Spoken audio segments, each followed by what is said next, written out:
ঢাকা বিশ্ববিদ্যালয়ে শুরু হয়েছে কলা, আইন ও সামাজিক বিজ্ঞান অনুষদের ভর্তি পরীক্ষা।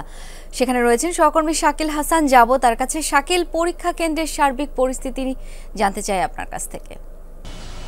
শাওন, পরীক্ষা তো চলছে এবং এই পরীক্ষাটি প্রতি বছরই খুবই প্রতিযোগিতামূলক হয়, কারণ বেশিরভাগ শিক্ষার্থীর অন্যতম আগ্রহ থাকে ঢাকা বিশ্ববিদ্যালয়ের এই কলা, সামাজিক বিজ্ঞান এবং আইন অনুষদের বিভাগগুলোতে ভর্তি হওয়ার জন্য।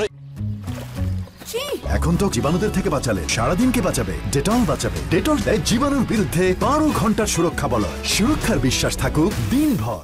এই কারণে তারা একটি চরম লড়াইয়ে অবতীর্ণ হন এবং এই ভর্তি পরীক্ষাগুলোতে কোটা ব্যবস্থা সংস্কার নিয়েই কিন্তু একটি আন্দোলন শুরু হয়েছিল এবং সেটি পরবর্তীতে চাকরির ক্ষেত্রেও প্রযোজ্য হয় এবং সেটি নিয়েও শিক্ষার্থীরা আন্দোলন করেছিল। এবং এবছর অর্থাৎ এই শিক্ষাবর্ষের ভর্তি পরীক্ষা কলা, সামাজিক বিজ্ঞান এবং আইন অনুষদে যারা ভর্তি পরীক্ষা অংশগ্রহণ করছেন, এদের মধ্যে যারা উত্তীর্ণ হবেন তারা কলা অনুষদের প্রায় 17টি বিভাগ, সামাজিক বিজ্ঞান অনুষদের মধ্যে প্রায় 16টি বিভাগ, আর পাশাপাশি আইন অনুষদের ভর্তি হতে পারবেন। এবং এই শিক্ষার্থীরা যে প্রতিযোগিতামূলক পরীক্ষার মধ্য দিয়ে এই অবতীর্ণ হবেন এবং উত্তীর্ণ হবেন, তারা এই বিভাগগুলোতে ভর্তি হতে পারবেন। এবং এই পরীক্ষার পর উত্তীর্ণ শিক্ষার্থীদের জন্য ভর্তির যে পরবর্তী নিয়মাবলী রয়েছে সেগুলো হচ্ছে পরবর্তীতে বিভাগগুলো আলাদা আলাদাভাবে তাদের সাক্ষাৎকারের জন্য ডাকবে এবং সেখানে তাদের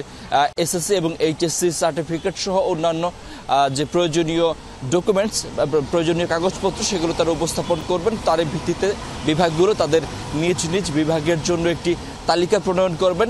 এর আগে অবশ্য শিক্ষার্থী তাদের পছন্দ ক্রমও দেবেন এবং সেই ক্রম অনুযায়ী এবং তাদের মেধা তালিকা অনুযায়ী যদি শিক্ষার্থী ওই বিভাগের জন্য উপযুক্ত বিবেচিত হন, সেক্ষেত্রে তারা ভর্তি হতে পারবেন সেই বিভাগটিতে।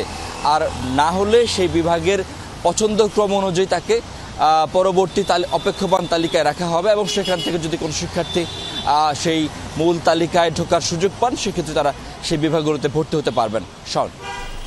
শাকিল, ধন্যবাদ আপনাকে।